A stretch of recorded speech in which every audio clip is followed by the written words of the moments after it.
बातमीपत्राच्या सुरुवातीला अर्थातच बातमी राजकीय वर्तुळातून। मनसेच्या मेळाव्यात राज ठाकरेंनी पुन्हा लावरे तो व्हिडिओ केलाय। पंतप्रधान नरेंद्र मोदी यांच्या जुन्या भाषणाचा व्हिडिओ त्यांनी दाखवला।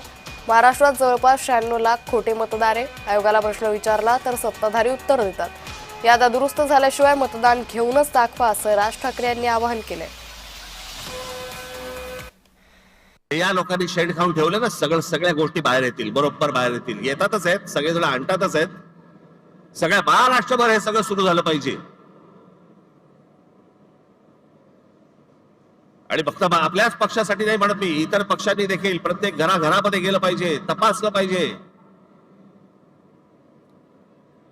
आणि निवडणूक आयोगाला आमचं सांगणं आहे की हे जोपर्यंत स्वच्छ होत नाही तोपर्यंत निवडणुका तुम्ही घेऊ नका। महाराष्ट्रामध्ये निवडणुका घेऊ नका। आधीच 5 वर्ष झाली आहेत त्या सगळ्या निवडणुका होऊन, अजून 1 वर्ष गेलं तरी चालेल, पण निवडणुका त्याच्याशिवाय होता कामा नाहीत या महाराष्ट्रात। हे आता आपलं जे सांताक्रूजचं विमानतळ आहे, छत्रपती शिवाजी महाराज विमानतळ, अंधेरी सांताक्रूजचं, इकडनं आता ते आहे अडाणीच्या हातात। इकडनं सगळी ऑपरेशन्स आता हळूहळू कमी करणार आणि सगळी तिकडे नेणार नवी मुंबईला। इकडचा सगळा कार्गो काढणार आणि तो वाढवणला नेणार। आणि मग ती संपूर्ण जमीन अख्खी एकदा काहीतरी गुगल मॅप वरती जाऊन बघा केवढी आहे ती, आणि मग ती अदानीच्या घशात घालणार। आम्ही जे निवडणूक आयोगावरती बोलतोय, निवडणूक आयोगाला ह्या याद्या सुधारा म्हणून सांगतोय, मला समजत नाही सत्ताधारी पक्षाचे लोक का चिडतायत। लागतंय ना कुठेतरी।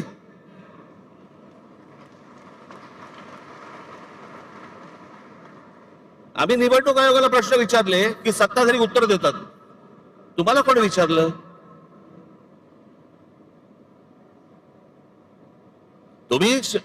तुम्हाला वाटतंय, तुम्हाला राग येतोय कारण शेण खाऊन ठेवलंय। अगदी खात्रीलायक रित्या समजलेली गोष्ट तुम्हाला सांगतो की आत्ताच्या या होणाऱ्या निवडणुकांना त्यांनी 1 जुलैला यादी बंद करून टाकली। त्याच्या अगोदर काही काम म्हणजे विधानसभेला तर होतेच भरलेले, त्याच्यानंतर जवळपास 96 लाख खोटे मतदार महाराष्ट्राच्या यादीत भरलेत। मुंबईमध्ये असेच 8, 8.5 लाख, 10 लाख, ठाण्यामध्ये असेच 8, 8.5 लाख, पुण्यामध्ये भरलेत, नाशिकमध्ये भरले, प्रत्येक शहरांमध्ये प्रत्येक गावागावामध्ये भरलेले आहेत।